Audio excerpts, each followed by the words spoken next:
이슈의 전모를 파헤치는 사람들, 이슈 전파사 4월 14일 월요일 셔터문 올렸습니다. 안녕하세요. 이슈 전파사 사장 김지은입니다. 자, 오늘 이슈 전파사 인물 전파사입니다. 대선 주자 중에 첫 출연이에요. 벌써부터 그 대기 때 댓글창이 난리가 나서 빨리 소개를 해드려야 되겠습니다.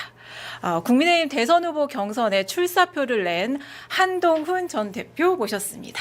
반갑습니다. 여러분 안녕하세요. 반갑습니다. 나오셔서 감사합니다. 제가 나오고 싶었어요. 워낙 김지은 기자님은 인터뷰를 잘하시고 저는 인터뷰 책 같은 걸 좀 좋아하는 편이에요. 아, 그러신가요? 예, 옛날에 파리 리뷰 이런 것들 있잖아요. 이런 네네. 걸 좋아하는 편인데 인터뷰의 주인공은 또 인터뷰어이기도 한데 너무 잘하시는 분이어서 제가 기대를 가지고 왔습니다. 아유, 감사합니다. 스태프들이 바쁘다 그러면 제가 여기는 와야 된다고 얘기했어요. 아니, 그래서 제가 감사하다는 말씀부터 드려야 돼요. 사실은 이제 베스트셀러죠. 국민이 먼저입니다. 나오고 나서 예. 바로 이제 인터뷰를 이제 할 예정이었는데 이제 탄핵 선고가 계속 미뤄지고 여러 정치적인 변수가 있으면서 좀 일정을 못 잡다가 저는 이러다가 인터뷰 못 할 수도 있겠다라고 좀 마음을 놨거든요. 근데 이렇게 약속을 지켜주셔서 출마 선언 한 날 바로 일정을 잡아주셨어요. 감사합니다. 제가 고맙죠. 불러주셔서 고맙습니다. 네, 약속을 지키는 신뢰의 정치인 한동훈 전 대표와 함께 제 해보겠습니다. 스타일이네요. 이게 레트로한 예. 저희가 소품을 이슈 전파사 컨셉에 맞게 좀 소품을 놨어요. 되게 마음에 드십니까? 제가 옛날 물건들 좋아하거든요. 네. 그래서 인켈, 저도 예전에 제 전축, 우리 전축이라고 그랬잖아요. 네네. 우리 집 전축이 인켈이었던 기억이 납니다. 네. 오늘 복장도 약간 전투복을 좀 벗으셨어요? 그건 아니고 좀 우연찮게 아까 잠깐 말씀드렸다시피 네. 오늘 제가 이제 일정들이 많아요. 그래서 좀 편하게 입고 올까도 했었는데 제가 좀 늦게 일어나가지고 그냥 이렇게 수트 차림으로 왔는데요. 우연찮게도 보니까 그게 제가 12월 3일날 밤에 입었던 옷하고 같아요. 네. 일부러 그런 건 아닌데 그렇게 됐네요. 네. 알겠습니다. 현안이 좀 많아서 현안 얘기부터 좀 질문을 드려야 될 것 같아요. 오세훈 서울시장이 이제 토요일에 갑자기 이제 불출마 선언을 했어요. 후보님께서도 보시고 좀 깜짝 놀라셨을 것 같은데 사실 이제 중도 확장성 측면에서 좀 유력한 후보님과 함께 주자 중에 하나로 여겨진 분이었는데 그 불출마 선언 좀 어떻게 보셨나요? 저는 안타깝게 봤고요. 네.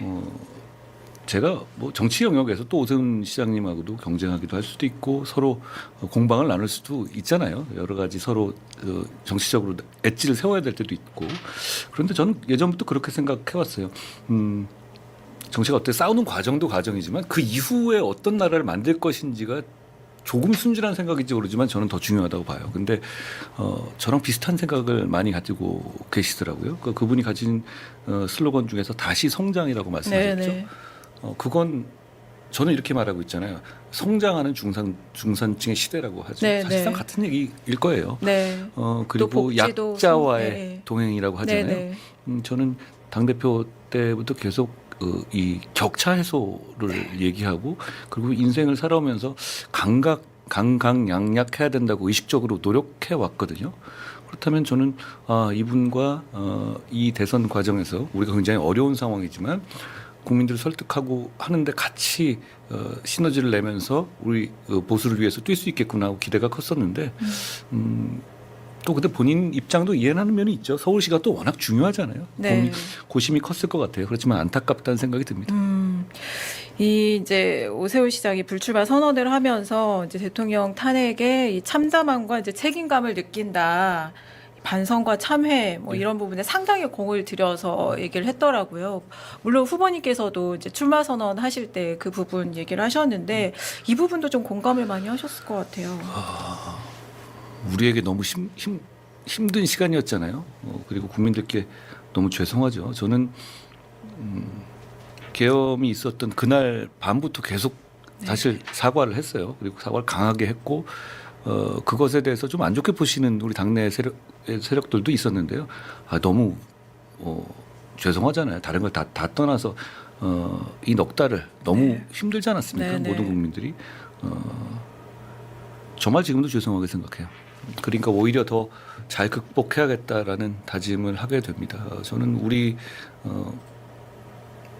정치 영역에 있는 모든 사람들이 국민들께 사죄해야 한다고 생각하고요. 그리고 저는 또 어떻게 보면 제일 강하고 깊고 길게 사죄해야 될 사람 중 하나다라고 생각합니다. 네, 이제 여당이 어쨌든 국정의 한 그렇죠. 축이고 당시 제가 당의 대표이시기도 대표였잖아요. 했고. 제가 저는 제가 계엄을 저지했다고 생각해요. 네. 그리고 그럴 수 있어서 너무너무 다행스럽게 생각합니다. 그렇지만 그 일을 겪게 되셨고 그 이후에 혼란을 겪게 해드린 것 자체에 대해서 생각하면 생각할수록 죄송하게 생각합니다. 네네. 그리고 또 이 부분도 저는 눈에 들어왔는데 네. 오 시장이 이제 한덕수 대통령 권한대행의 출마론. 왜냐하면 그 즈음에 이제 일요일에 네. 당내 뭐 의원 60여 명이 추대론 주장을 할 거다, 연판장을 돌렸다, 뭐 이런 얘기도 나왔고. 그런데 그때 이제 오 시장이 고 대목과 관련해서 이제 본인의 결단과 의지가 중요하다. 이건 저는 굉장히 애둘러서 한대행한테 경고를 보낸 거라고 생각을 하거든요. 분위기에 휩싸여서 이렇게 생각에도 없던 출마라는 본인의 역할을 넘어선 선택을 하면 안 된다. 이렇게 해석이 좀 됐는데 그 부분은 좀 어떻게 보셨어요? 우리 당은 뭔 연판장이 이렇게 많은지 모르겠습니다. 이 중요하고 그럴 과정에서 좀 그런 식의 정치가 좋은 건지 많은 국민들이 비판을 하시는 것 같아요. 저는 한덕수 총리님을 개인적으로 가까이서 배워왔고 잘 알거든요. 좋은 분이에요. 그리고 상식적인 분이고 합리적인 분입니다. 그분이 인생을 살아오시면서 여러 가지 중요한 커리어를 겪으면서 어느 정권에서든 중용되실 수 있는 분이었거든요. 그 이유는 그분이 민심의 중간값을 아시고 합리적인 선택을 해오셨기 때문입니다. 저는 오히려 지금 이 상황들 주변에서 뭐 이렇게 부추기고 이런 분들이 문제라고 생각합니다. 네. 본인이 그렇게 입장을 정하신 것도 아니고 네. 그리고 한덕수 총리님께서 만약에 정말로 그분도 저는 중요한 일을 하실 수 있다고 생각해요. 네. 그렇다면 그런 생각이시라면 당연히 지금 아직 경선의 문이 열려 있는데 여기 와서 경쟁을 하시겠죠. 네. 지금 다른 분들이 부추기는 분들이 얘기하는 것 같은 방식을 선택하실 만한 그런 분이 아니에요. 그렇죠. 그런 인품을 가지신 분이 아닙니다. 네. 제가 그래서 무소속 출마도 예. 말이 안 되는 얘기죠. 그거 저는 한 총리님께서 생각하시는 건 아니지 않을까 생각해요. 사실 연판장이 돈다면 당 쇄신을 촉구하는 약간 그런 연판장이 돌아야 될 때인데 이런 약간 자력이 아니라 외부에서 인사를 또 데려와가지고 대선을 치르려는 뭐 그런 연판장은 이제 말씀하신 대로 좀 민심과도 어긋나고 도리가 아닌가 싶기도 합니다. 근데 오늘 이제 한덕수 대행이 국무회의에서 입장을 밝혔어요. 자꾸 이제 출마론, 뭐 대망론 이런 게 나와서 그런지 모르겠는데 이제 국무위원들과 제게 부여된 마지막 소명을 다하겠다. 그래서 이거 출마론에 좀 선을 그은 거 아니냐. 분명하게 얘기를 하진 또 않으셨어요. 근데 그렇게 좀 밝혔는데 이 메시지는 좀 어떻게 보세요? 제가 들어오기 전에 자세히 보지 않은 거라서 잘 네. 모르겠는데요. 저는 한 총리님께서 굉장히 합리적이고 상식적인 분이시라는 거를 잘 알고 있어요. 그 정도 말씀드리죠. 왜냐하면 주변에서만 이러잖아요. 네. 그리고 우리가 지금 이재명 민주당을 꺾어야 하고 극복해야 한다는 생각이 강합니다. 특히 우리 지지층들은 그 마음이 굉장히 절실해요. 공포심도 갖고 계시잖아요. 네. 그러니까 제가 더 확신을 드리면서 이긴다고 말씀드리고 제 슬로건도 우리가 이긴다인 네. 거예요. 그런데 지금 이 국면에서 우리 국민의힘과 보수의 큰 무기는 뭐냐면요. 이재명 민주당은 혼자 가잖아요. 거의 뭐 왕이잖아요. 네. 아무런 감동이라든가 기사거리가 생길 수가 없고 관심거리가 생길 수가 없죠. 그리고 저분이 어떤 사람인지 어떤 위험한 사람인지도 이미 다 알잖아요. 저분의 재판 일정을 모든 사람이 다 아는데요. 그런데 반면에 우리는 적어도 경선 과정을 통해서 언론의 주목을 받을 수 있고 네. 국민들께 우리가 얼마나 반성하고 미래로 갈 수 있는지를 설명할 기회를 갖고 있어요. 이거 굉장히 큰 차이거든요. 네. 그렇지 않습니까? 50일 동안의 선거 기간 중에 우리가 경선을 하는 동안에 20-30일 정도는 네. 우리 국민의힘의 국민들이 많이 관심을 가져주실 거 아니에요.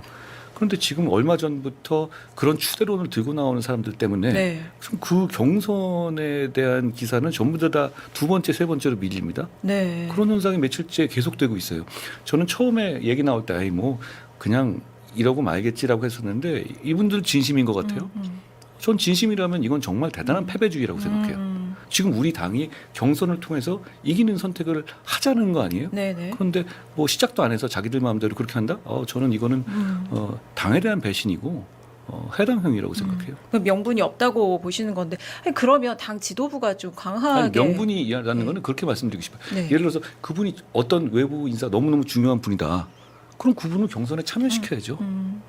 그렇지 않겠습니까? 네. 그런데 당이라는 어떤 결합체와 당원들이 다 참여하는 선거를 하는데 이건 그냥 예선으로 끝내겠다? 그런 권한을 누가 그분들한테 줬습니까? 당 경선 주자들은 또 어떤 입장이 되라고 또 그런 주장이 나올지 모르겠는데 이거에 대해서는 좀 당 지도부가 명확하게 선을 긋고 제재를 하든지 해야 하는 거 아니냐 이런 의견도 있는데 어떻게 보시나요?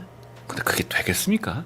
그러니까 한 이후에 뭐 예. 이미 예를 들어서 어떤 외부 인사들이 있거나 할 때 외부 인사들이 자생적으로 아주 큰 분이 계실 수도 있잖아요.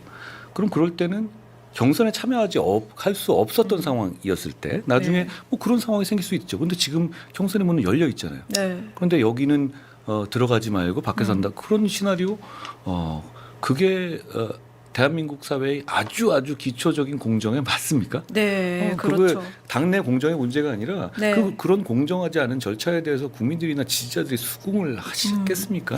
그렇게 안 될 겁니다. 네, 한대 입장에서도 어쨌든 파면 선고 이후에 공정한 대선 관리를 약속을 했는데 사실 이제 심판 역할을 해야 되는데 본인이 경기에 뛰어들면 저는 네. 그러니까 한총리님의 생각이 아니실 거라고 생각해요. 한 총리의 생각은 아닐 것 같다. 어쨌든 이렇게 좀 혼란한 상황인데 어제 오세훈 시장 생각이 많은 부분 좀 비슷하다고 하셨잖아요. 뭐 모든 게 같지는 않겠지만 어떤 큰 틀에서 약자를 그렇죠. 지원해야 되고 그리고 새로운 보수. 그렇죠. 예. 새로운 보수, 낡은 보수를 극복해야 된다는 생각이 그 점에서 대해서는 저와 오세훈 시장뿐 아니라 우리 국민의힘을 지지하는 대부분의 사람들이 갖고 있는 열망 아닐까요? 지금 이대로는 못 이기잖아요. 혹시 그 오 시장 불출마 선언 이후에 좀 연락을 해보시거나 만나시거나. 제가 나중에 말씀드릴 기회가 있으면 그때 말씀드릴게요. 네. 문자 번호 적어주시면 제가 문자로 드릴게요. 뭐 연락을 좀 해보시긴 하셨나 나중에 보네요. 말씀드리죠. 알겠습니다. 그러면 또 이제 서로 관계가 있어서 예. 뭐 그렇게 미리 공개하는 건 적절하지 않아 보입니다. 알겠습니다. 그 유승민 후보도 경선 불출마 생각을 밝혔는데 물론 무소속 출마할 수도 있는 네. 거죠. 그 부분은 또 좀 어떻게 보셨나요? 역시 그런 생각은 들어요. 지금의 이런 분위기 그렇게 당에 있었던 기득권 분들이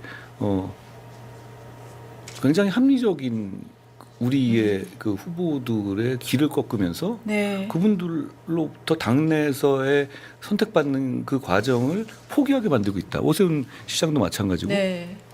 유승민 전 대표도 마찬가지고요. 저는 이 점에 대해서 대단히 안타깝게 생각해요. 네.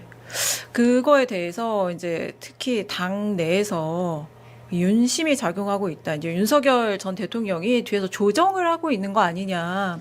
최근에 뭐 김기현 전 대표도 불출마 선언을 했고 뭐 이정현, 김태흠 이런 그 시도지사나 전 의원들 이제 불출마 선언하고 이랬는데 그 조정하고 있는 거 아니냐. 물론 이제 뭐 오세훈 시장이나 유승민 전 의원 같은 경우는 뭐 그 정도의 무게감이 있고 정치 내공이 있는 분들이 경선 불출마를 누군가의 뭐 의견에 따라서 결단하지는 않았을 거지만 그런 좀 추측도 나오고 있거든요. 저한테 연락 온 적은 없어서 제가 뭐라 말씀드릴 게 없네요. 네, 윤 전 대통령은 연락 온 적이 없는데 그럴 정도로 약간 경선판에 여러 의혹들이 나오고 있는 거죠.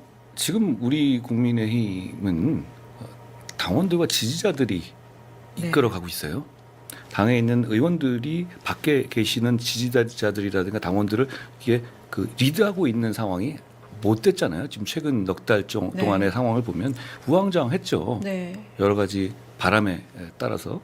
그렇다면 지금 역시 이 경선의 상황과 경선을 결정하는 것도 우리 지지자들과 국민들이에요. 저는 뭐 그게 중요하고 누군가의 특정한 사람이 그분들을 전체로 좌우한다고요?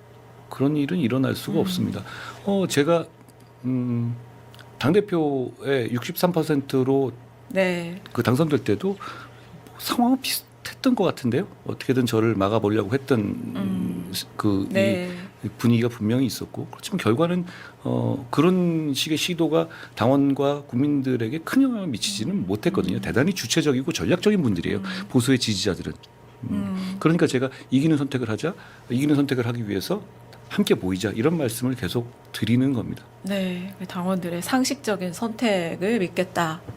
네, 지금까지 계속 그래 오셨어요. 그러면 그리고 정치인은 지지자들과 국민 보고 가는 겁니다.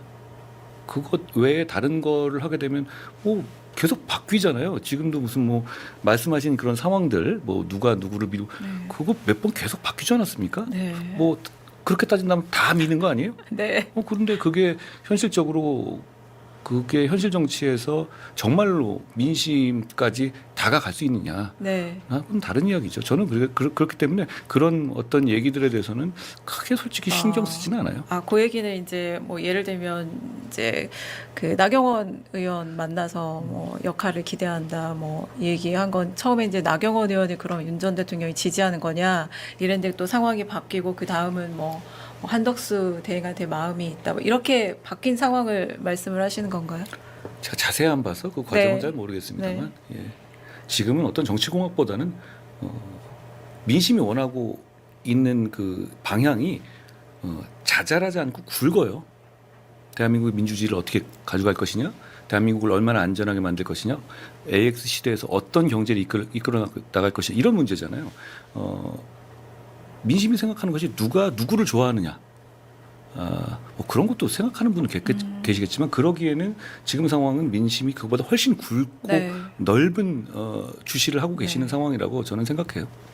그 이제 지금 경선 후보들 중에서 네. 후보들 사이에 가장 좀 생각이 다를 법한 것이 윤석열 전 대통령을 어떻게 규정을 하느냐 현 시점에서 일 것 같아요. 후보님 생각은 어떻습니까? 저는 현 시점에서 중요한 거는 네. 우리 지지자들과 국민들을 어떻게 규정하느냐의 문제인 것 같아요. 네.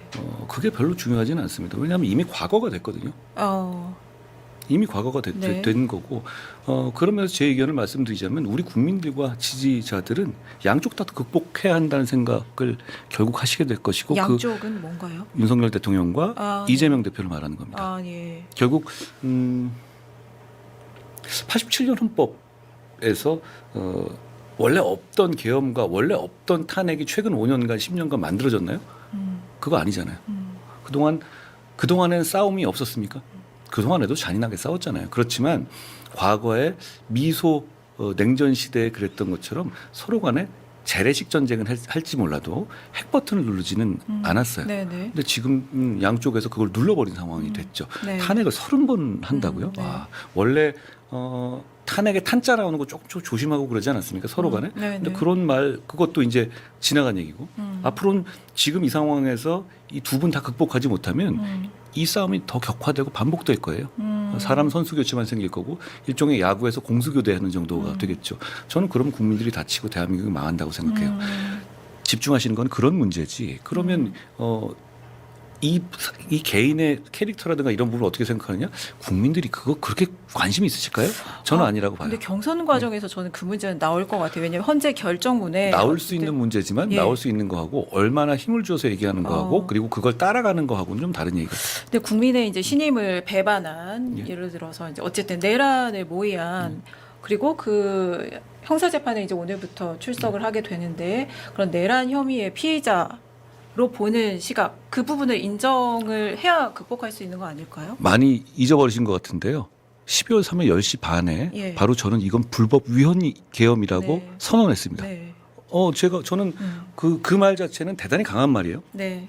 어떤 사안을 평가할 때 그것 이상으로 명징하고 선명하고 신속한 네. 판단이 있습니까? 저는 그 생각을 바꾼 적이 없습니다. 그 과정에서 제가 굉장히 어려운 상황에 처했고 그리고 이 생각을 달리하는 분들의 입장도 공감하기 때문에 많이 고통스러웠어요. 그리고 대통령하고 저는 오래된 사이잖아요. 네. 좋은 기억도 많고 서로 어려울 때 도와줬던 사이예요. 또 근데 그건 그거고요.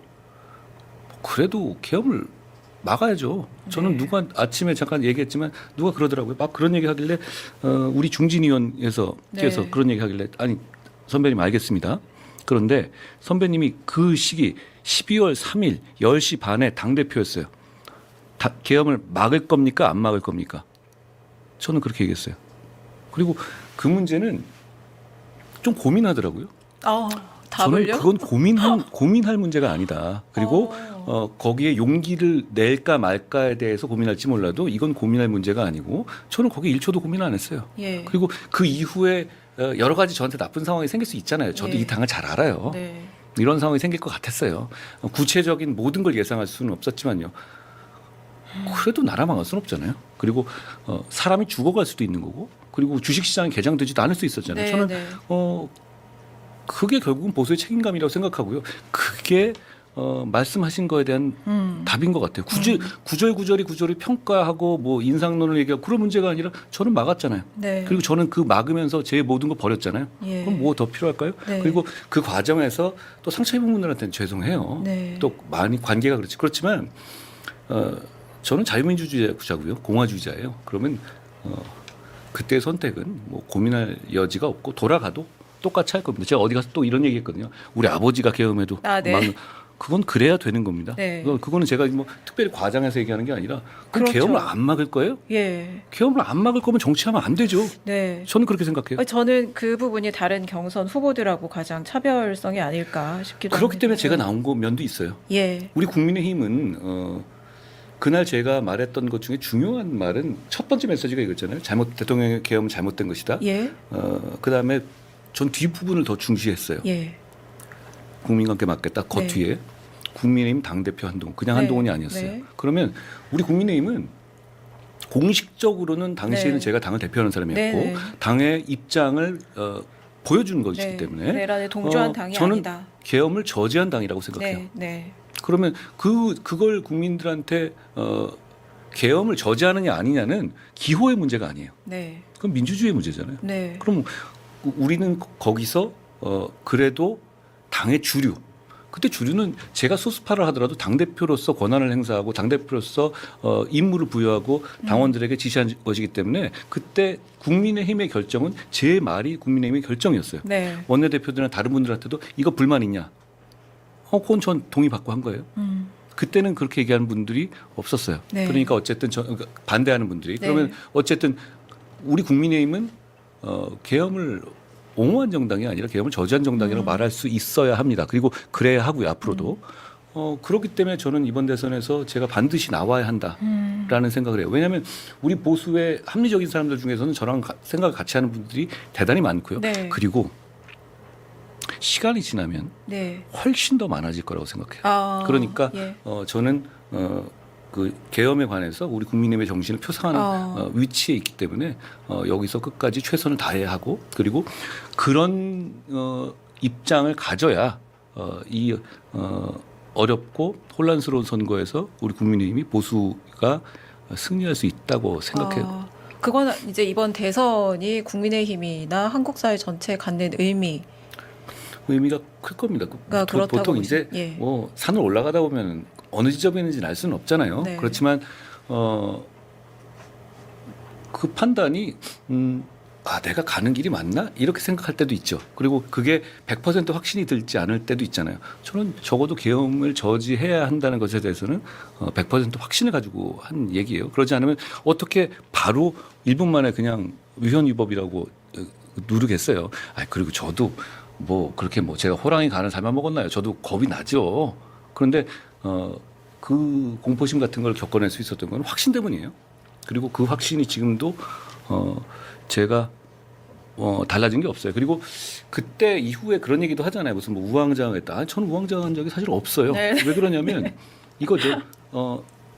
저는 이 생각을 가졌어요.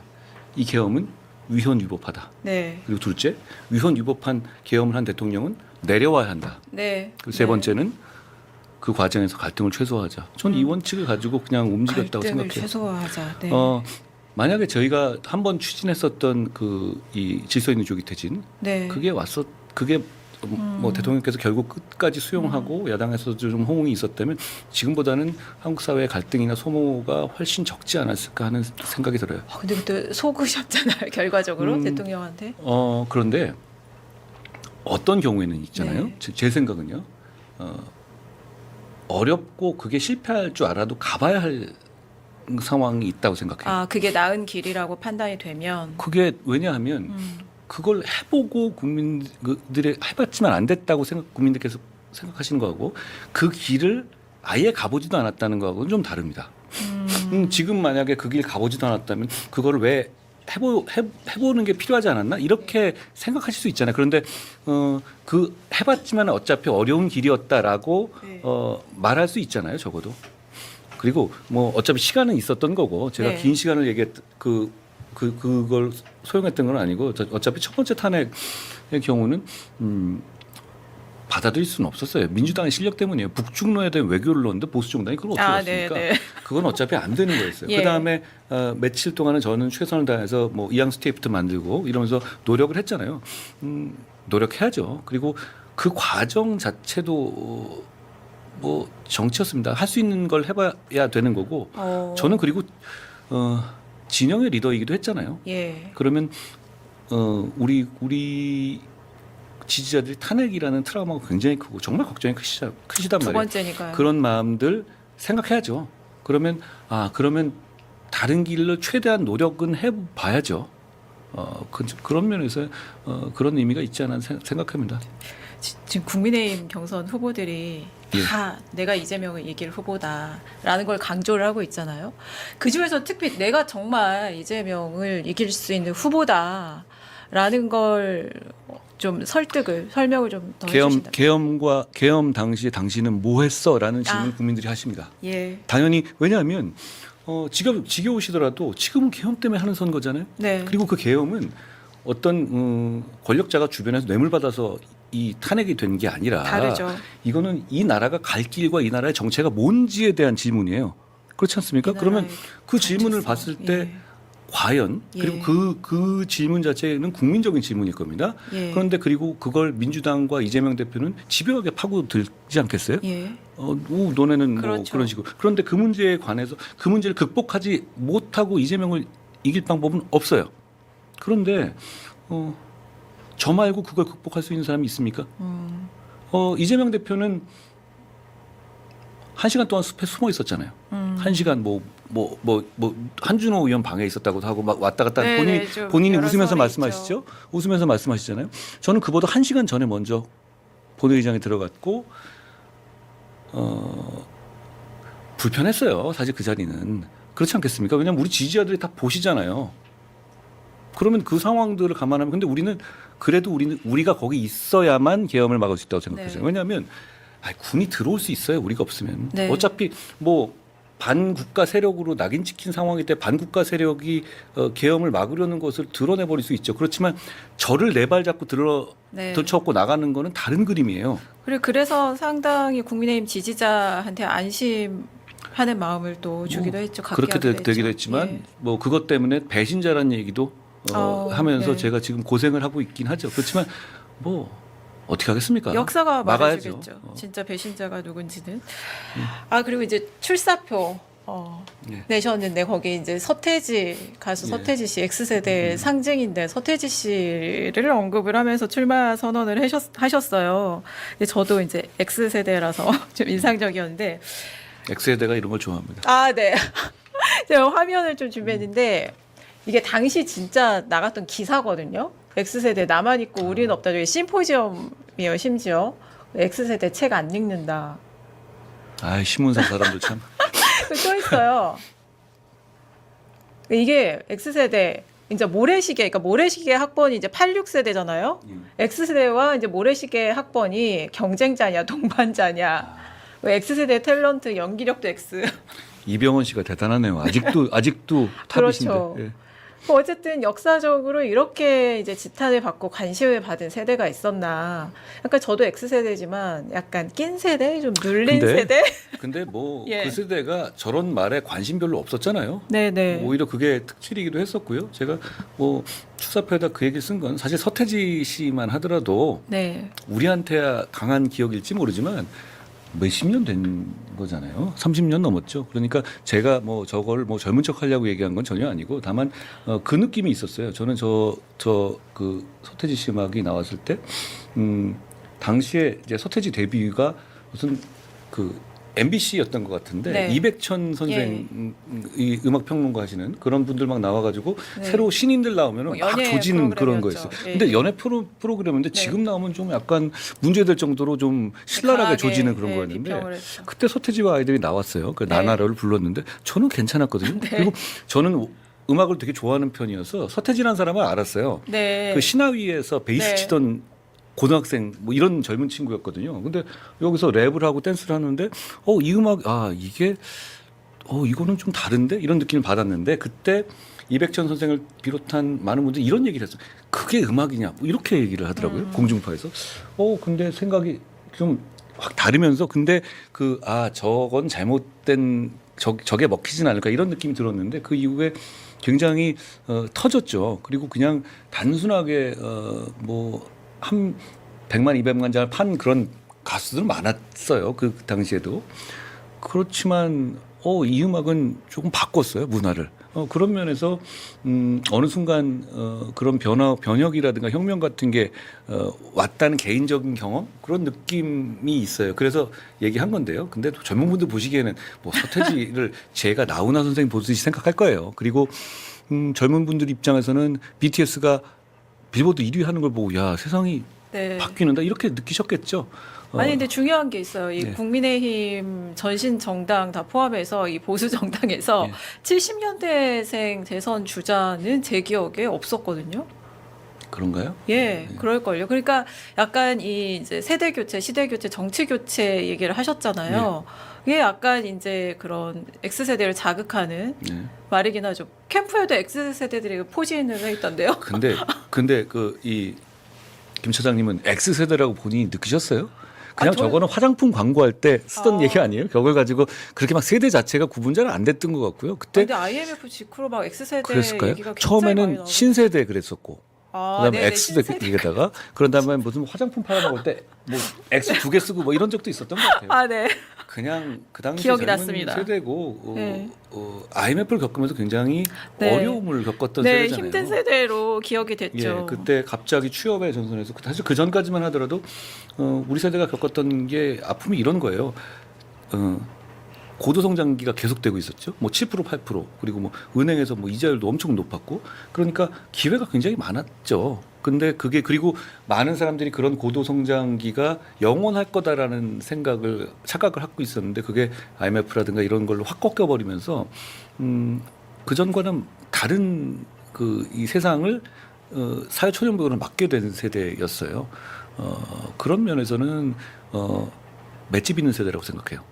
네. 오히려 그 당시 그 전에보다는 그 전에는 86세대 같은 경우는 학생운동 열심히 하다가도 그래도 삼성 들어가는 거 어렵지 않았잖아요. 네. 뭐 쌓여 있는 게 이 대기업 지원서였고요. 그런데 우리 세대부터는 그러지 않은 세상이 대한민국 역사상 처음으로 성장하지 않는 시대가 된 네, 거예요. 네. 그거를 근데 이미 있었던 기성세대들은 피해를 직격탄으로 입진 않아요. 네. 잡을 새로 구하고 일자리를 구하고 그러려는 사람들이 처음 그 타격을 입게 되죠. 저희는 그게 저희 세대였던 것 같아요. 네. 수고했다는 말씀 드리고 싶습니다. 네. 그 얘기를 드린 것은 이제 예를 들어 이제 후보님이 대통령이 된다면 그것은 이전 정권, 그러니까 윤석열 정권하고도 다르고 실질적인 그러니까 사실상의 정권 교체 의미고 또 이재명 전 대표가 대통령이 됐을 때 만든 이재명 정권하고도 달라라는 거라고 저는 해석이 됐거든요.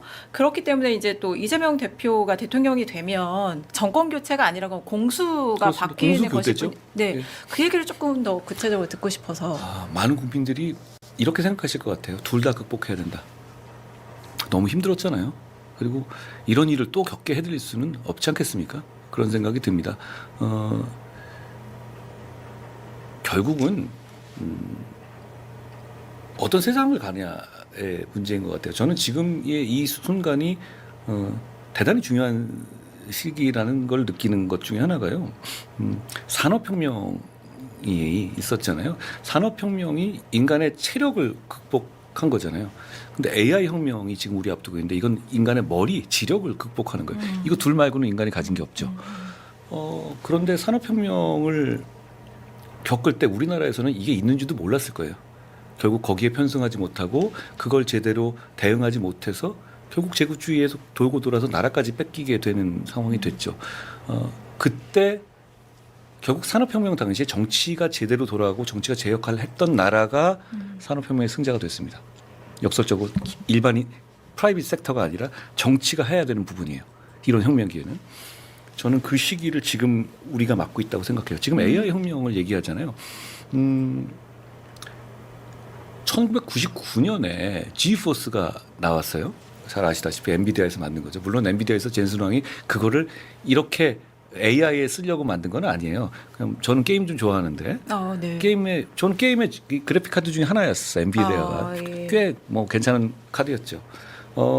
근데 그게 AI의 AI를 그 심볼리즘이 있고 그다음에 이 연역 귀납적으로 하는 그런 방식인데 이게 지금 먹여진 건데 이게 상상 속에는 가능했지만 결국은 컴퓨팅 파워가 따라가지 못해서 얘기가 안 됐던 건데 얘가 그걸 해결하기 시작한 거잖아요.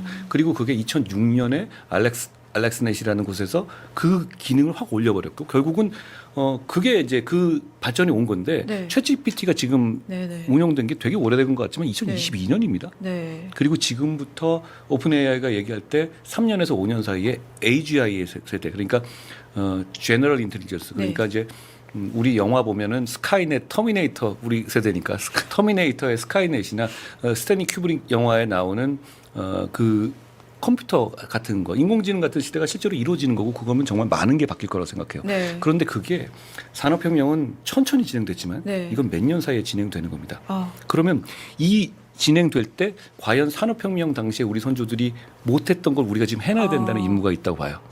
그리고 이거를 못하면 이건 역사에 죄를 짓는 거예요. 아니 그리고- 말씀 도중에 죄송합니다. 이거하고 이재명 대표 공수교대하고 어떻게 이어지? 그걸 해낼 수 있는 세력이어야 하고 네. 그걸 해내려면요. 네. 정치가 이런 식으로 가면 안 돼요. 아. 자, 이런 문제들 그리고 트럼프의 관세 문제들 막 네. 여러 가지가 있죠. 예. 그런데 우리의 제목은 다 한덕수고 윤석열이고 이재명이에요. 지금 세계가 이슈가 없어서 이런 얘기들만 우리가 넉 달째 하고 있습니까? 네. 그게 아니에요. 네. 이게 우선순위를 밀어내고 있습니다. 미래를 결국은 얘기해야 될 때. 그럼요. 결국 정치가 바뀌어야 됩니다. 네. 미래를 얘기하는 게 아니라 정확하게 말씀드리면 현재입니다. 네. 이건 미래도 아니에요. 이재명 대표는 그걸 하지 못할 사람이다. 할 수 없습니다. 아. 결국은 뭘 하겠습니까? 정치 보복을 할 수밖에 없고요. 아. 구조적으로 예. 공수교대가 바뀌면 뭘 하겠습니까? 그걸 안 할 적폐청산을 수가 또 들고 나오고. 뭐 그러려고 예. 하겠죠. 예를 들어서 계엄의 반민특위 같은 걸 하려고 하지 않겠어요? 예. 아니 그걸 이미 예고하다시피 그거를 하면서 아예 몇 년을 돌리려고 해. 정치적으로 정치인의 저는 말을 믿으면 안 된다고 생각해요. 정치인의 과거의 행동을 믿어야 된다고 봐요. 네. 그러면 그 행동으로 봤었을 때 이분이 어떤 정치를 할지 그럼 그건 너무 자명해요. 행동에서 이렇게 추론해야 되면 된다. 우리는 이 중요한 시기에 나라 발전을 대응할 시기를 놓치게 될 거예요. 또 다시 그렇게 허비할 수 없다. 너무 뻔하지 예. 않습니까? 그 이후에 그리고 이분이 뭐 저는 3년짜리 그만하고 내려온다는 것도 이분은 다 5년 채울 거 아니에요. 그럼 개헌 안 돼요. 얘기 안 하고 있죠. 예. 저 정치를 좀 결심하신 계기가 궁금해요. 근데 제 기억 속에 그 2022년 그 1월에 예. 그 유시민 작가 명예훼손 그 재판에 출석하시면서 예. 네, 빨간 머플러 두르시고 이제 기자들 앞에서 작심한 듯이 상당히 오래 이 얘기를 하셨거든요. 예. 혹시 그때 뭔가 그런 좀 생각이 있으셨나 싶기도 해요. 좀 저희 아마 그때 사진 예. 예. 일단 고백하건데 네. 그날의 제 패션은 과했습니다. 아니 근데 그거 본인 직접 매신 거예요? 뭐 물론 그 배용준 스타일이잖아요. 아니 그건 아니고요. 뭐 저는 제 옷 같은 거 사는 거는 어릴 때부터 다 제가 사서 그러세요? 빨간 걸 좀 좋아하긴 해요. 근데 아. 나중에 나온 거 보니까 아이씨 괜히 그랬네 이런 생각이 좀 들었어요. 근데 예. 조금 화제가 되려고 했던 건 맞아요 그때. 근데 그거는 정치 때문에 그랬던 건 아니고요. 네. 저는 어릴 때부터 여러 군데서 하는 얘기긴 한데 뭐 장래 희망 묻는 얘기가 정말 짜증나고 싫었어요. 나는 되고 싶은 게 없는데 자꾸 물어본단 말이에요. 그러면 뭐 꼭 돼야 됩니까? 근데 그 생각이 어느 정도 조금 처리되면서부터는 있었던 게 나는 공공선을 위해서 공동체를 위해서 도움이 되는 삶을 살아야 되겠다. 네. 그거는 계속 갖고 왔던 것 같아요. 어릴 때부터. 검사하면서도 네. 뭐 검사가 아주 계속 공격하던데 저는 열심히 일했고 강강약약했다고 생각해요. 네. 그리고 제가 한 사건들에 대해서 가혹했다고 말씀하실 수 있고 강자들을 너무 강하게 처리했다고 할 수는 있을지 몰라도 약자를 괴롭혔다든가 아니면 센 사람 빽받고 봐줬다든가 그거 찾아봐도 없을 겁니다. 왜 그러냐면 저는 안 그랬거든요.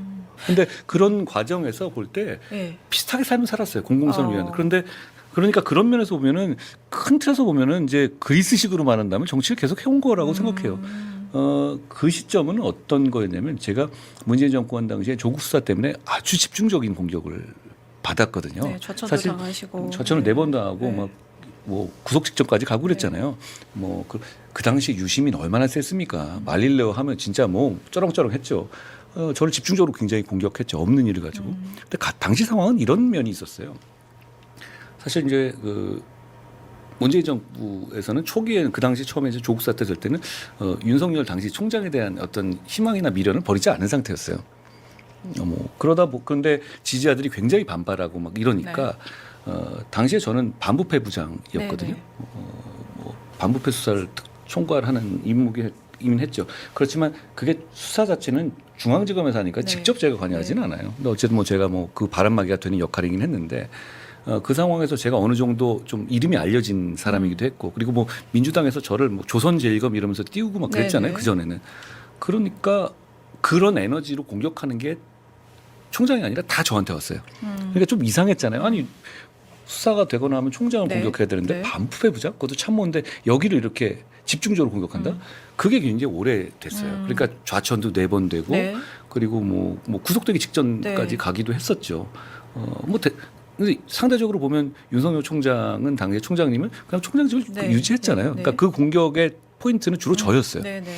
최전선에서. 그렇게 되는 과정에서 이제 1월인가 그랬었죠. 네네. 근데 그 재판이 저는 그 생각은 했어요.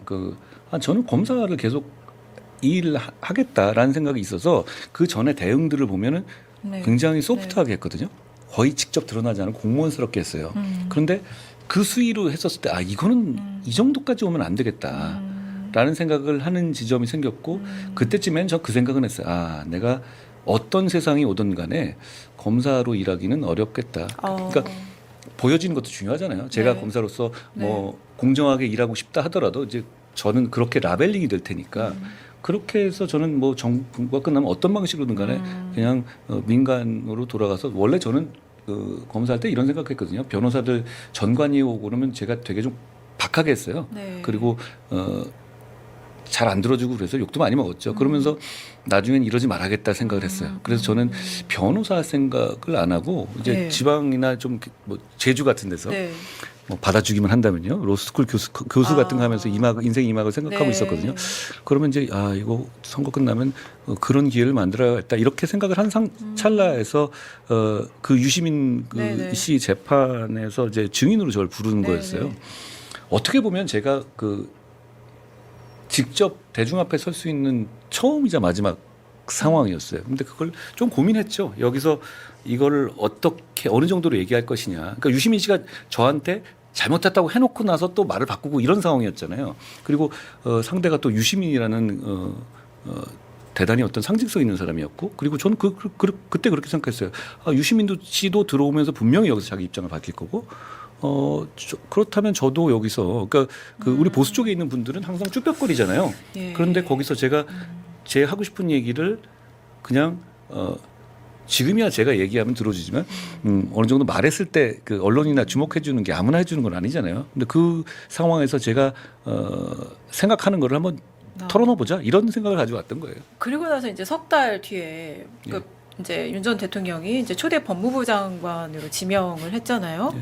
그리고 나서 이제 사실상 그때부터 좀 정치를 시작을 하게 되신 건데 그게 좀 계기가 될까요? 왜냐하면 이제 정치라는 것이 좀 언젠가 자기도 모르게 씨앗이 이렇게 심어졌고 뿌리를 내리고 있다가 어떤 계기에 탁 싹을 틔우는 거라고 생각을 하거든요.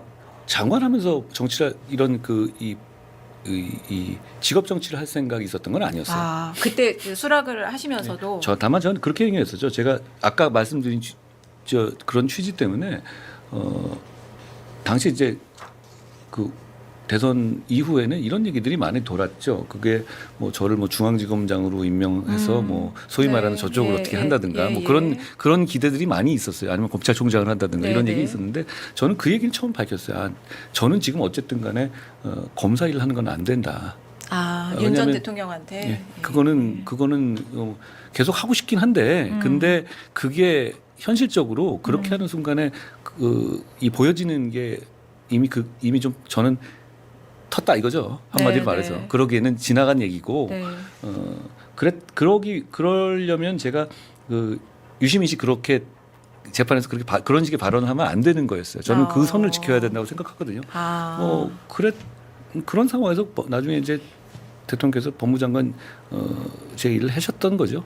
근데 그때는 뭐 그러니까 그런 정도 생각이었기 때문에 정치를 계속 생각했던 그런 부분들은 아니었어요. 그럼 정치를 할 수밖에 없겠다. 해야겠다는 이제 비대위원장직 수락하면서 그러신 건가요?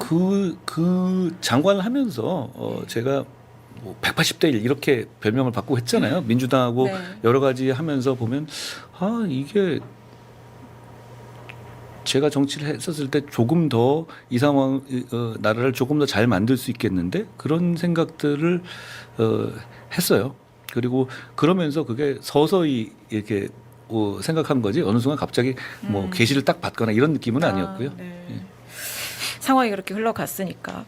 근데 이제 정치인은 결국 선택을 하고 책임지는 게 결국 그렇습니다. 정치잖아요. 근데 저는 후보님을 보면서 좀 의외의 선택이라고 생각한 게 좀 있었는데 그 중에 하나가 이제 당대표 사퇴 압박이 용산에서 이제 강하게 들어왔다 이런 설이 한참 돌았을 때 그때 저는 이 한 대표가 어떻게 하실지 굉장히 궁금했거든요. 왜냐하면 그때 총선 앞두고 있었고 주도권을 이제 당 대표가 다 줄 수 있는 그런 상황이었는데 그때 이제 서천 화재 현장에 가서 악수하시고 이제 인사하셨잖아요. 약간 그래서 이제 화해 분위기를 만드셨는데 거기 그때 왜 그랬을까? 그건 당을 잘 모르시고서 하는 말씀 같은데요. 그때 제가 주도권을 잡을 방법은 없어요. 당이 다 이미 공천에 명분이 있잖아요. 명분만 가지면 제가 왜 쫓겨났겠습니까? 뭐 명분으로만 한다면 제가 지금 이 상황에서 왜 이런 상황이 돼야 되죠? 그건 좀 잘못 보시는 것 같고요. 당시에는 이제 그런 그 사퇴 요구를 받고 제가 사퇴 요구를 직접 공개해 버렸잖아요. 그러면서 어느 정도를 확실하게 거부하면서 위치를 확실히 잡았죠. 그러면 그 상황에서 제가 이제 서천에 간 건데 대통령께서 이제 나중에 오신 거잖아요. 그럼 그 상황에서는 기본적으로는 서로 화합하는 모습을 국민들한테 보여줘야 해요. 그리고 그게 더 총선에 유리합니다. 그리고 그때 1월 20 며칠인데 그 이후에 저희 지지율을 보세요. 어땠는지.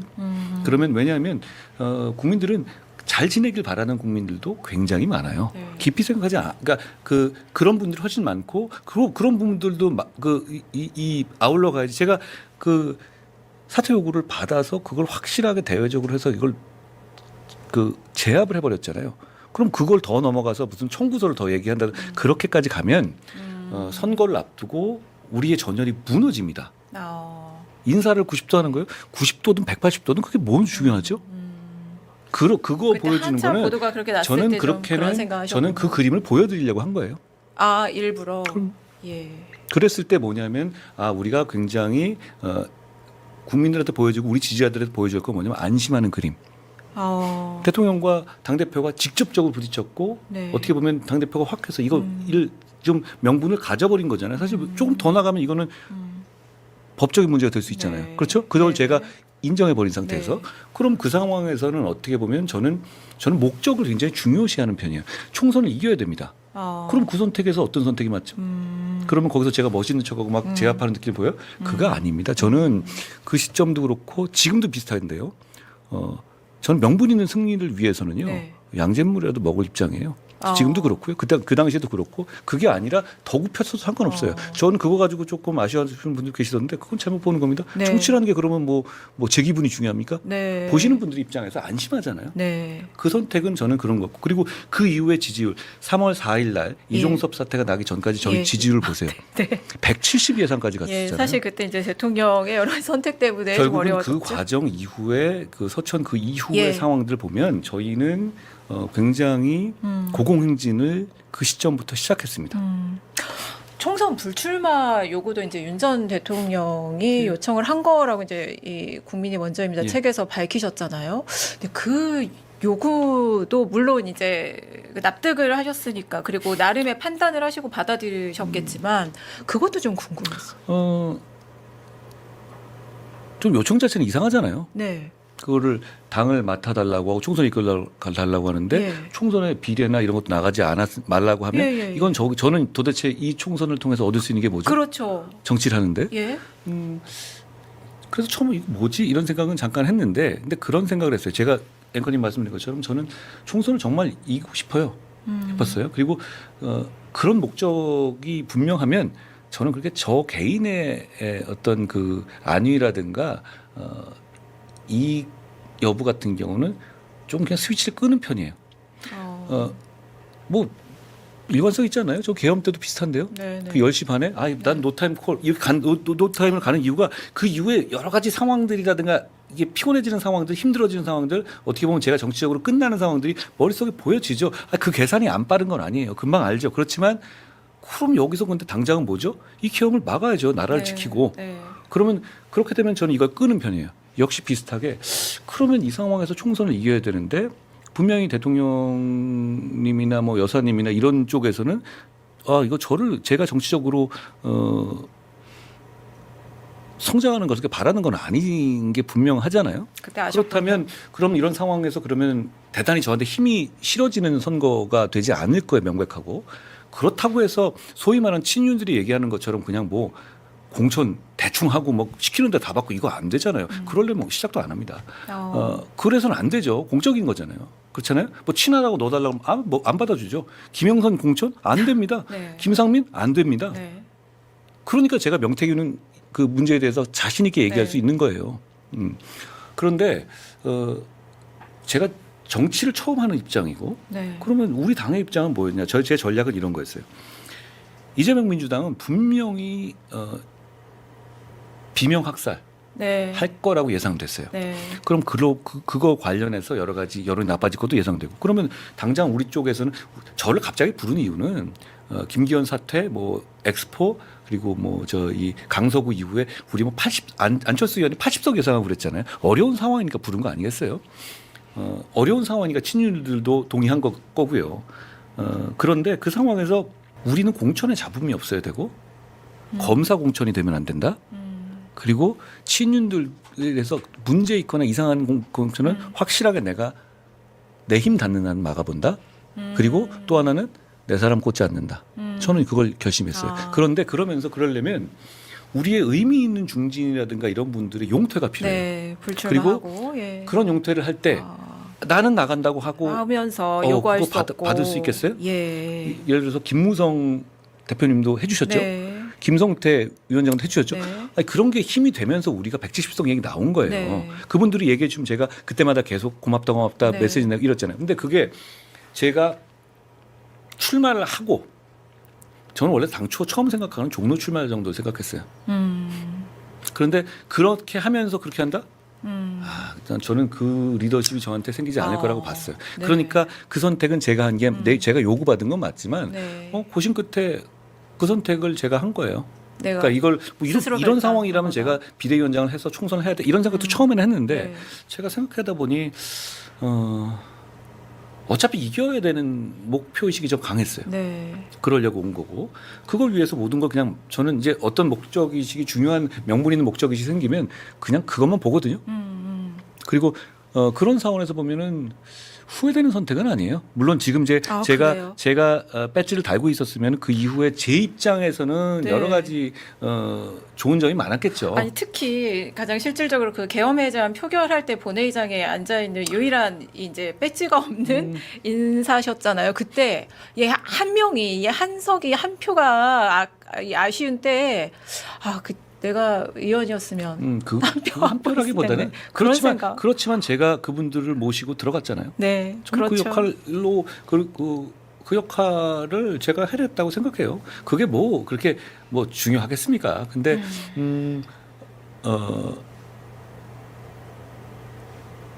아주 일반적인 경로로 걔가 정치를 하면서 아니고 그리고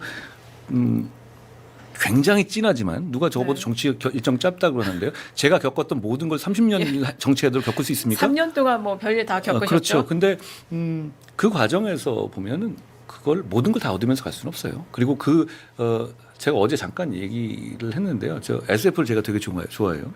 SF 아니, 소설을. 뭐 물리학 덮으시고 뭐 밀떡해지고 근데 SF도 좋아하시네요. 김보영 작가라고 제가 되게 좋아하는 우리나라 작가가 있는데 그분이 종회기원담에서 이런 얘기를 해요. 권력을 잘 쓰는 방법은 권력을 내려놓는 것이다. 제가 꽤 전에 본 책이었는데요. 그 느낌을 근데 저는 그 말에 동의해요. 네. 그게 권력을 아주 작은 단위에서의 뭐 이해관계라든가 그런 정략적인 정치란 모르겠지만 저는 국민이라는 정치 하고 싶거든요. 그리고 그러기 위해서는 결국은 내려놓고 내려놓는 과정에서 구질구질하지 않는 게 중요하다고 생각해요. 그리고 그런 면들 뭐 그렇다고 제가 권력 의지가 없는 건 아니에요. 네네. 뭐 꾸역꾸역 계속 기어 나오잖아요. 뭐 2번을 쫓겨났는데 다시 나오잖아요. 네. 그리고 살아 있잖아요. 그러면 저는 제 권력 의지라는 건 좋은 나라 만들고 싶다는 거고 뭐 보수의 정치에 희망을 드리고 반드시 이기겠다는 그런 의미에서의 그거는 뭐 저는 뭐 추후에 흔들림이 없는데 근데 여기서 제가 주머니에 막 뭘 담아가야겠다. 그러기엔 저는 좀 죄송하고 뭐 고맙지만 운이 되게 좋았어요. 지금까지 인생 50년 살아오면서 그러면서 뭐 많은 걸 받으면서 살았잖아요. 그럼 여기서 제가 좀 손해 보는 것 자체에서는 별 불만이 없어요. 그러니까 그런 면에서는 그 불출마 선택도 하루 고민했어요. 하루 근데 고민하셨어요. 다만 이제 하루 고민한 다음에 그 다음 고심은 뭐냐면 이거를 내가 출마할 때 바로 얘기하느냐 아니면 중간에 좀 어려운 변곡점이 왔었을 때 이게 어떤 하나 추동하기 위해서 좀 어려운 시기에 딱 난 불출마하겠다 이렇게 던지느냐 그거 정도는 고민했는데 하루 정도 고민한 다음에는 안 나가는 게 맞다라고 생각했어요. 뭐 그런 내려놓는 과정이 있었기 때문에 지금 이렇게 대선에 도전하실 수 있는 거 아닌가 싶기도 그럴 수도 하네요. 있고요. 적어도 저를 지지하지 않는 사람들도 제가 약속을 지킨다고 생각하실 것 같은데요. 3년 얘기하는 사람이 많죠. 3년 그렇지만 제 얘기가 주목받는 이유는 저는 진짜 지키지 않겠습니까?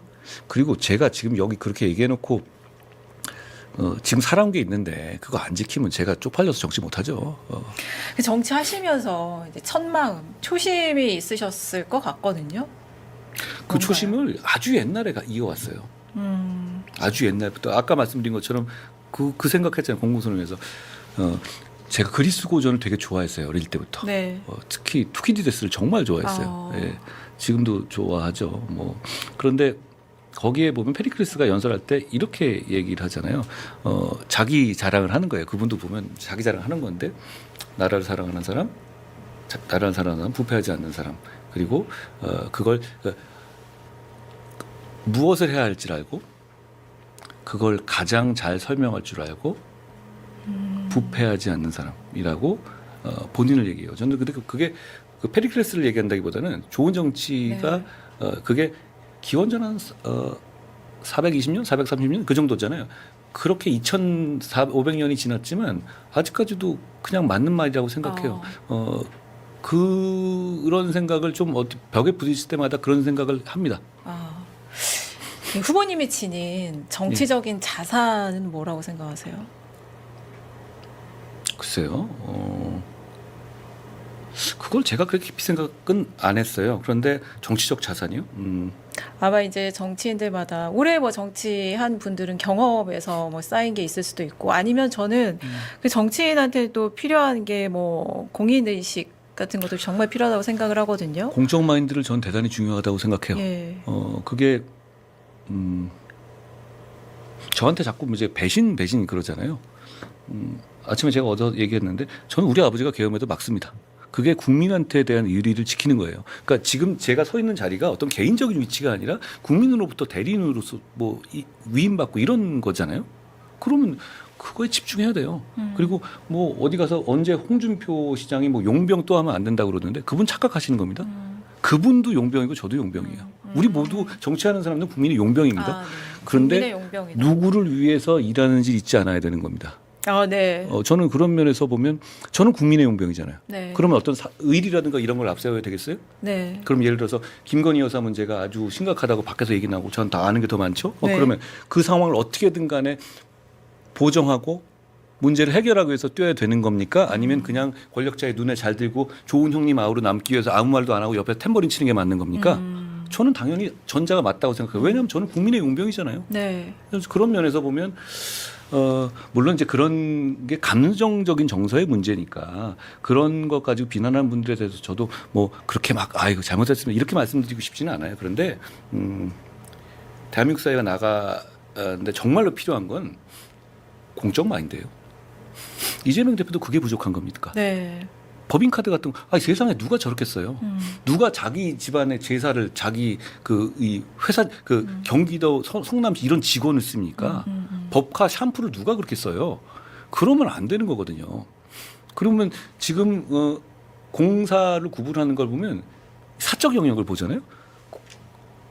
한국일보 그렇습니까? 전혀 안 그래요. 그럼 다른 기업들 그렇습니까? 다 용도가 정해져 다 있죠. 알아서 네. 이미 공사 마인드가 공공에 있는 사람들보다 사쪽에 있는 분들이 훨씬 더 강해요. 국민이 훨씬 더 위대하다니까요. 그런데 왜 우리는 공적 마인드 대신에 사적인 의리를 얘기해야 됩니까? 사적인 의리 중요해요. 저도 의리를 지키는 걸 정말 중요시합니다. 네. 그러니까 고통스러웠어요. 그런데 뭐가 우선해야 되는 건가요? 저는 그게 대단히 중요하다고 생각해요. 그리고 그런 면에서 다시 제가 돌아가도 저는 똑같이 행동할 거예요. 예. 이게 정치는 결국 설득이잖아요. 설득. 그렇죠. 근데 저는 이제 특히 이제 대선에 출마하시면서 예. 이제 국민을 설득을 하셔야 되는데 그에 앞서서 가장 1차적으로 설득을 해야 되는 대상이 가족이라고 생각을 하거든요. 왜냐하면 예. 가족 입장에서는 사실 이제 가족까지도 공적 영역으로 이제 흡수가 되는 일이고 편입이 되는 일이고 그리고 뭐 자식 입장에서는 아빠를 또 배우자 입장에서는 남편을 어떻게 보면 공동체와 나눠 갖는 어떻게 보면 공동체에 이제 가족이 헌신하게 되는 거니까 그런 일이기 때문에 가족을 어떻게 설득을 하느냐가 정말 중요할 거라고 생각하는데 설득 어떻게 하셨나요?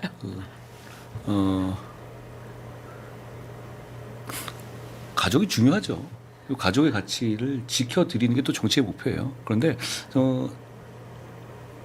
저는 좀 각자의 선택을 중요시하는 편이에요. 가족 구성원 예, 각자 예. 그리고 그런 그렇죠. 민주적인 분위기라는 말씀이신가? 누구 인생을 대신 살아주는 건 아니잖아요. 네네. 그러니까 저는 뭘 모여서 결정하고 설득하다기보다는 네. 그냥 서로 좀 응원하는 편이에요. 나 이렇게 그럼 결단을 얘기를 하긴 하셨던 거네요. 그거는 근데 어느 순간에는 네. 저는 이렇게 뜨거운 물이 되는 과정을 겪었잖아요. 네. 그리고 그 과정에서 여러 가지 공격도 받으면서 뭐 제가 압수수색도 2번 당하고 그랬잖아요. 네. 그 상황에서는 그게 자연스러운 정치의 과정이 어떤 그런 불의에 대한 방어의 과정에서 된 면이 있어요. 그러다 보니 아주 각 잡고 앉아가지고 진짜 뭐 그런 식의 그런 건 아닌데 어느 순간에 제가 나라를 위해서 살겠다라는 얘기는 분명히 했죠. 그래서 그리고 알고 있는 상태였고. 그게 근데 저는 그런 생각은 해요. 대한민국 정치에서는 가족을 너무 공적인 영역이나 정치 영역에서 많이 네. 등장시키지 않는 게 좋다고 생각해요. 네. 국민들께서 그걸 별로 좋아하시지 않습니다. 왜냐하면 제가 가려고 하는 직은 그냥 공직이에요. 그렇죠? 중요한 건 제가 얼마나 집중해서 일할 수 있는 건 아니에요. 네. 우리가 왕을 뽑거나 그런 게 네, 아니잖아요. 네. 예를 들어서 제가 이런 얘기를 드렸어요. 제가 3년 얘기했잖아요. 그럼 네. 만약에 제가 대통령이 돼서 3년을 하고 나오면 네. 제가 며칠 전에 52이 됐으니까 딱 55이 되네요. 많이 남잖아요, 인생이. 네. 그럼 그다음에 뭐 할 거냐 이런 얘기를 하셨는데 저는 그건 약간 공직관을 보여주는 얘기라고도 생각하거든요. 왜냐하면 제가 어디 지방 내려가지고 무슨 뭐 밭을 일구면서 사진 찍거나 밀짚 모자 쓰고 책방을 열거나 저는 그렇게 살 생각이 없어요. 네. 그거는 일종의 좀 상황이나 이런 느낌이 나잖아요. 저는 이 직은 그냥 뭐 여러 가지 제가 거쳐온 공직 중에 하나일 뿐이에요. 끝난 다음에 또 저는 제가 아까 말씀드렸죠. 어릴 때 평생을 제가 공공선을 위해서 하겠다. 그 결심이 달라질 이유가 뭐가 있습니까? 그 연장선에서. 그 연장선상에서 예를 들어 지위가 중요하진 않아요. 네. 예를 들어서 무슨 뭐 경사노위 위원장 같은 거 해도 되는 거고요. 네. 최저임금위원회 위원장 같은 거 해도 되고요. 예. 여러 가지 해야 될 일들이 많이 있잖아요. 네. 물론 제가 그런 다음에 다음에 그 이후에 권력에 도전하지는 않겠죠. 네. 그렇지만 공동체를 위해서. 그 이후에 내가 모든 걸 잃었으니까 내 인생은 끝이고 이거 가지고 그냥 계속 뭐 우려먹어 산다? 네. 그건 아니죠. 그건 네. 제가 55밖에 안 되는데요. 네. 저는 그렇게 생각해요. 그렇다면 제가 대통령을 맡았을 때의 제 가족들이 가족도, 등장할 이유가 별로 없습니다. 사실 그게 지금 이제 전 정권들에서 가족 비리나 문제가 계속 있어 왔잖아요. 뭐 그걸 막을 수 있는 방법이기도 하겠네요. 저는 이 직 자체를 그냥 대단히 중요한 공직일 뿐이라고 생각해요. 그리고 그거에 맞춰서 일할 겁니다. 네. 그리고 몇 년 아주 빡시게 봉사하는 거잖아요. 네. 집중해야죠. 네.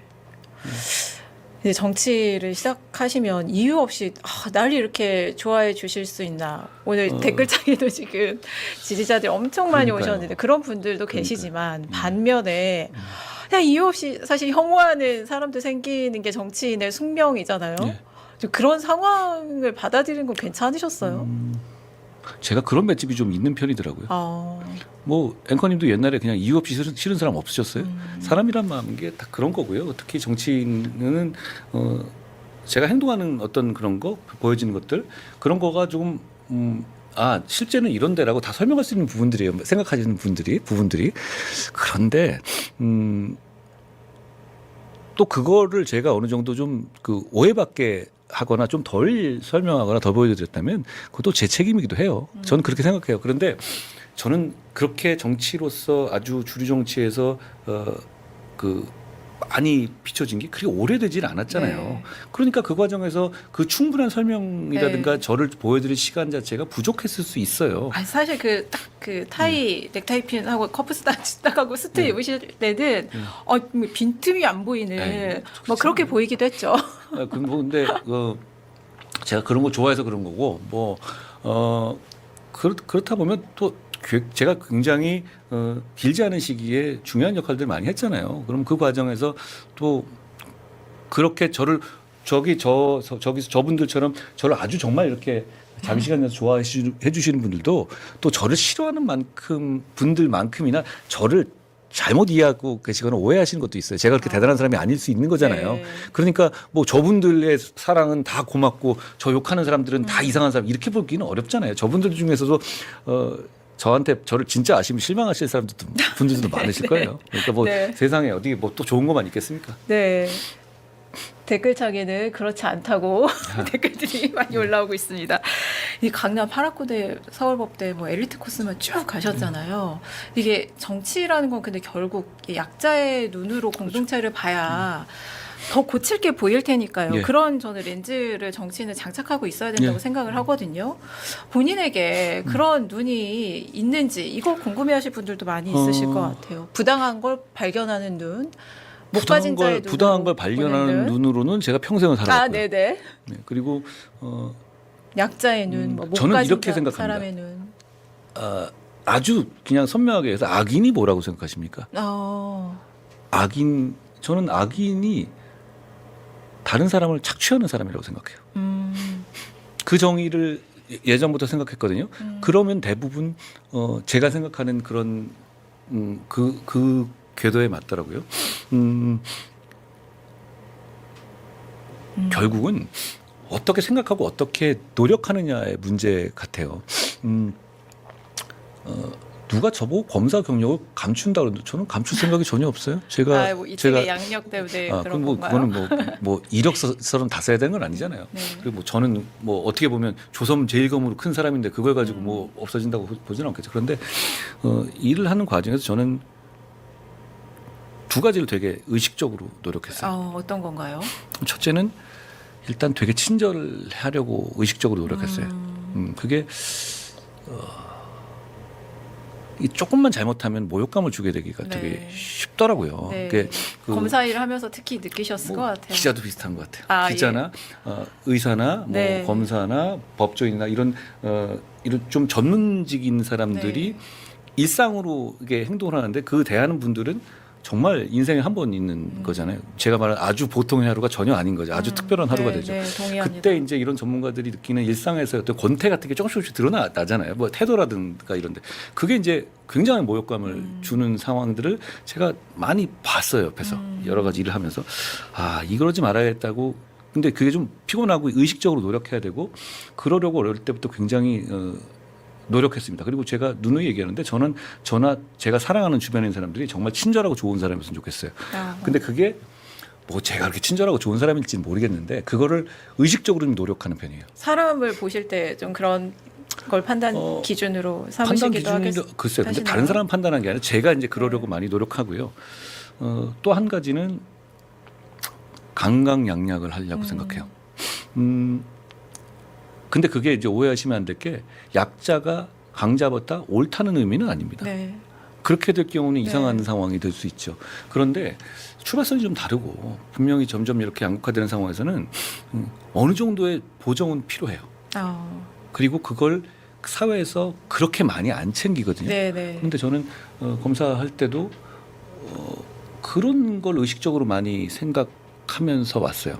그리고 그게 조금이나 아까 제가 처음 말씀드렸지만 세상이 좀 잘 됐으면 저로 네. 인해서 좀 좋아졌으면 좋겠어요.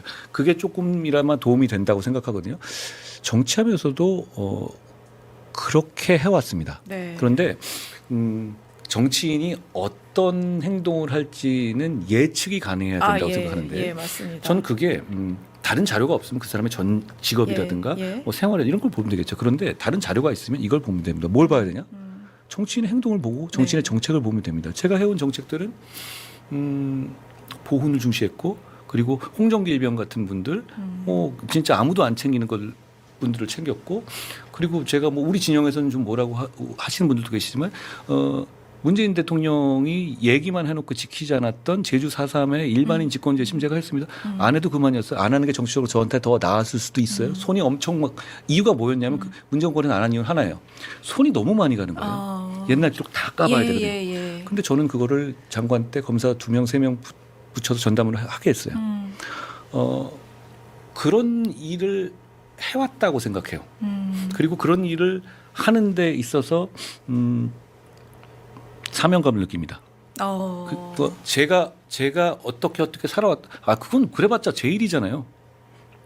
저는 이재명 대표가 뭐 무슨 공장이라고 얘기한다고 해서 그분이 과연 노동자와 이런 분들을 제대로 대변하고 있다고 생각하진 않아요.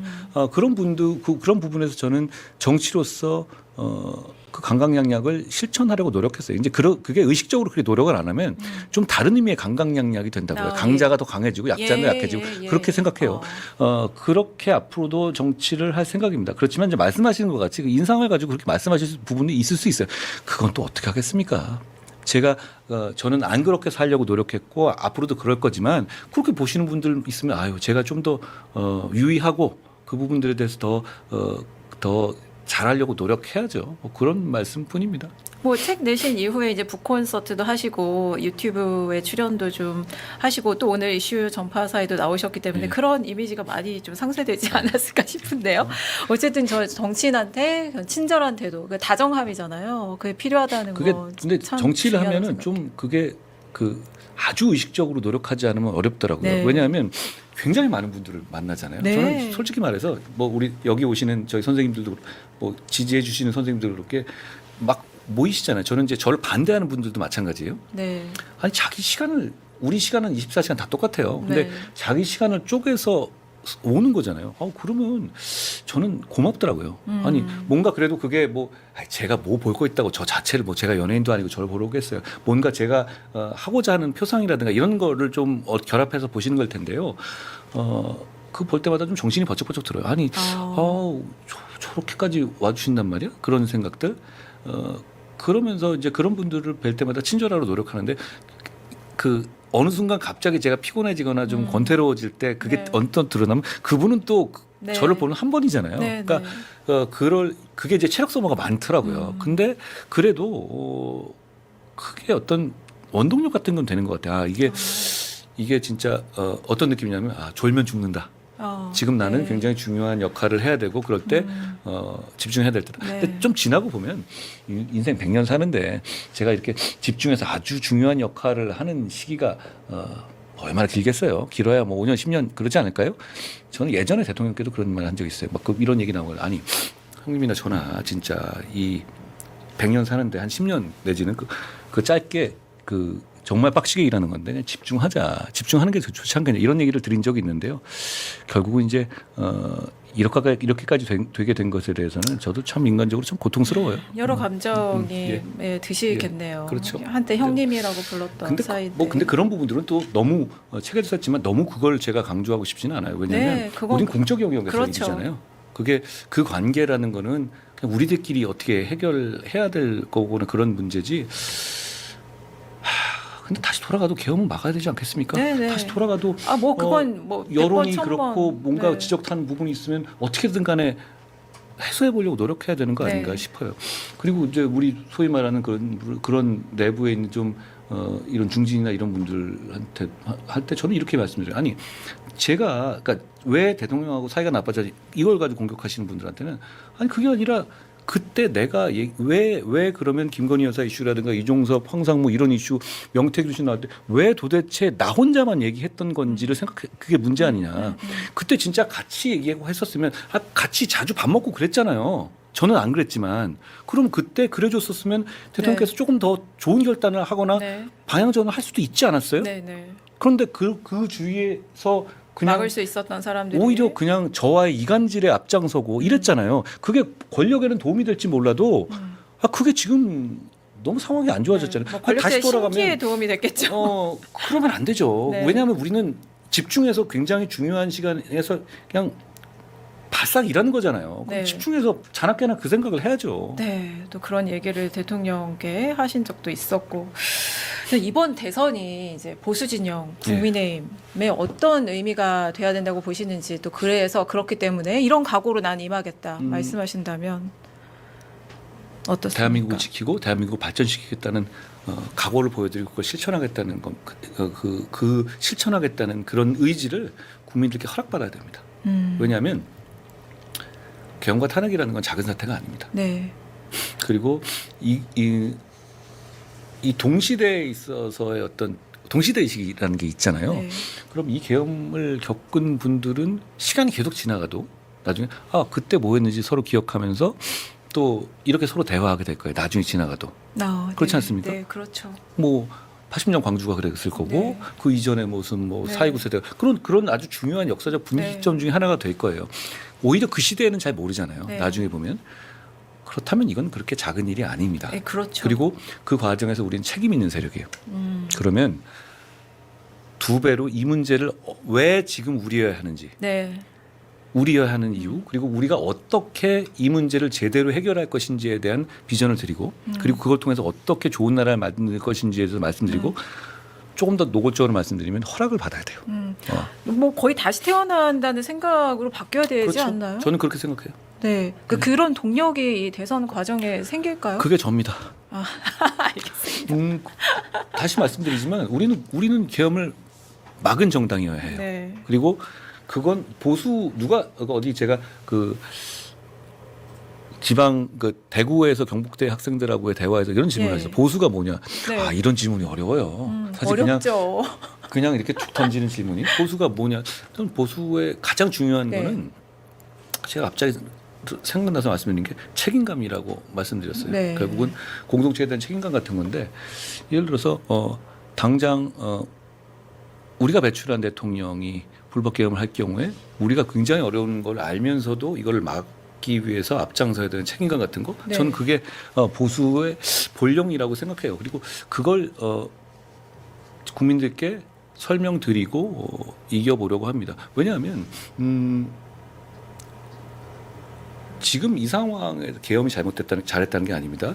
계엄과 이 30번의 탄핵은 같이 사라져야 합니다. 이게 바뀌죠. 네. 그러면 이 사람들이 이재명 대표가 됐었을 때는 여러 가지 뭐 게다가 굉장히 여러 가지 권력을 한꺼번에 잡게 되는 퍼펙트 스톰이 돼요. 네, 그렇죠. 야당 대표일 때도 이제 그 그런데 거대 행정권도 의석 갔죠. 때문에. 그리고 조희대 네. 대법원장 후임 네. 누가 임명합니까? 네. 이분이 연세가 많기 때문에 다음 대통령이 임명해요. 네. 헌법재판소장은요. 역대 이런 적이 없었어요. 뭐 거의 여의도 대통령이라는 말이 있었잖아요. 그런데 지금은 그런 문제가 아니라 거의 그리고 이분은 어떤 자기 개인적인 위기 극복이라든가 이런 문제에서 한계점이 잘 없는 분이에요. 그러니까 왜냐하면 보통 자기 문제 가지고 법을 바꾸자 이런 얘기 안 합니다. 근데 선거법 문제 가지고 위헌 예. 법률 제청 아니 예. 이거는 아니죠. 네, 네. 이런 마인드는 네. 공적 마인드가 없는 거예요. 이러면 안 네. 돼요. 네. 그런데 이런 사람이 권력을 잡으면 안 그럴 것 같아요? 그러면 굉장히 힘든 사회가 돼요. 그러면 네. 우리는 어떨 것 같습니까? 이재명을 반대하는 많은 분들은 엄청나게 저항하면서 또 싸우지 않겠어요? 네, 네. 그러면 그 잔인한 싸움을 또 계속해야 합니까? 그렇죠. 근데 반면에 지금 이제 국민의힘 의원들이 그런 쇄신의 의지가 있는 것인가? 그냥 이 대선에 예를 들어서 승리하고 뭐 우리가 보수가 어떻게 다시 태어난다는 그런 생각을 갖고 뭐 쇄신하고 개혁의 노력을 하기보다는 그냥 나는 다음 총선에서 다시 한번 배지 달고 아니면 뭐 당권에 도전하고. 저는 그 얘기를 들었어요. 예. 오늘 아침에 연명하려 하지 말고 승리하자 그랬어요. 네. 승리 못하면 연명도 안 됩니다. 그럼 지금 상황에서 말씀드린 이재명 대표나 그런 철권 거의 전체주의적인 사회가 될 가능성이 높은데 네. 그거 됐었을 때 어떻게 연명이 되죠? 연명 안 돼요. 그게 연명이 되겠습니까? 그럼 예를 들어서 이재명 대표가 그런 권력을 만들었을 때 얘기 당연히 거의 반민특위 하지 않을까요? 그 분위기로 갔었을 때 글쎄요. 저는 괜찮겠죠. 그런데 진짜 연명하겠다고 뭐 생각하시는 그런 기득권이라고 혹시 계시다면 그런 분들이 더 심각하게 위험해지지 않겠어요? 지금은 그렇게 아니하고 무사안일주의로 가다가는 그냥 안 되는 시기예요. 네. 지금은 아니 저는 이 말씀을 드리고 싶어요. 우리 국민들과 지지자들은 정말 절박한 마음으로 네.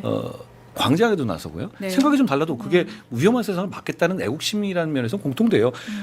정말 절박한 마음이잖아요. 네. 그런데 우리 정작 정치인들은 취미로 정치하는 것 같이 하면 네. 그럼 되겠습니까? 네, 저는 네. 지금 우리한테 필요한 거는 그러니까 서서 죽겠다는 각오예요. 왜냐하면 지지자들이 그렇게 생각하시는데 왜 우리 용병들이 그렇게 안 합니까? 우리는 용병이에요. 네. 그 주제 파악을 저는 해야 된다고 생각해요. 그리고 그만큼 사랑받은 만큼 열심히 자기 일을 다 해야 된다고 생각합니다. 그러니까 지금은 저는 우리 후보들 좋은 분들 굉장히 많으신 걸로 아는데 네. 필요한 각오는 이겁니다. 어떻게든 간에 뭐든 해서 진짜로 죽을 각오로 싸워서 이기자. 그게 필요한데요. 근데 저는 단언코 말씀드리지만 네. 제가 그게 있습니다. 저는 절벽에서 뛰어내릴 각오로 지금 여기 와 있어요. 그러면 그래서 제가 얘기하는 게 이렇게 말씀드린 거예요. 우리가 이깁니다라는 말 어떻게 보면 노골적인 슬로건이잖아요. 네. 근데 그 말 자체는 제가 오랫동안 생각했던 건데 이겁니다. 우리는 꼭 저를 얘기하는 건 아닙니다. 네. 그 뜻도 됩니다. 우리가 이길 수 있다는 걸 말씀드린 것도 돼요. 네. 그런데 우리 보수의 지지자들 그리고 우리 보수 중도 그리고 이재명에 반대하는 분들은 지금 절망감에 빠져 있고 불안해요. 네. 저는 확신을 드리고 싶어요. 제가 이길 수 있고 지지해 주시면 제가 반드시 이기겠다는 말씀을 드리고 싶은 겁니다. 우리 보수 지지자들에게. 저는 또 하나는 그 우리가에는 대한민국도 들어가요. 그래야 대한민국이 잘 될 수 있습니다. 지금 이런 어려운 상황에서 그런 결기가 지금 필요하다고 생각해요. 알겠습니다. 예. 혹시 뭐 끝으로 좀 하시고 싶은 말씀, 오늘 뭐 좀 인터뷰 어떠셨는지 또 하시고 싶은 말씀 있으시다면 그것도 좀 해주셔도 저는 되고요. 정치가 참 어렵다는 생각을 계속 하거든요. 근데 또 정치가 좋은 거는요. 제가 이렇게 좋은 분들 또 많이 계시지만 이런 분들한테 이게 조금씩 배워나가는 것 같아요. 그리고 오늘 제가 말을 많이 했잖아요. 근데 이것도 또 제가 말을 하면서 어떻게 보면 저는 이 약속은 지키고 싶어요. 제가 뱉은 말은 제가 지킬 겁니다. 네. 뭐 이슈 그리고- 전파사 인터뷰 예, 약속도 지켜주셨잖아요. 그런데 이제 그렇게 이제 이렇게 말을 하면 제가 지켜야 될 약속들이 점점 늘어나는 네. 거죠. 그리고 이렇게 공개적으로 얘기하면 조금 더 명분이라든가 조금 더 공공에 맞게 말을 하게 되잖아요. 그러면서도 저도 정치하는 것 자체는 이게 말을 저는 정치인이 저 훈계 이런 말, 계몽 이런 말을 싫어해요. 왜 그러냐면 정치인은 국민을 가르칠 수 없어요. 국민한테 배워야죠. 오늘도 여기 와서 많이 배우고 갑니다. 아, 그렇게 말씀해 주셔서 감사합니다. 고맙습니다. 네, 오늘 출연해 주셔서 감사합니다. 점심도 안 드시고 많이들 계시네요. 고맙습니다. 네, 댓글창이 지금 북적북적 아직도 합니다. 네, 오늘 그 인물 전파사로 진행한 이슈 전파사 한동훈 국민의힘 대선 후보 경선 출마한 한동훈 전 대표와 함께 얘기 나눠봤습니다. 자, 이슈 전파사 오늘 영업 여기까지입니다. 오늘 나와주셔서 감사합니다. 고맙습니다. 네, 지금까지 김지은입니다. 고맙습니다.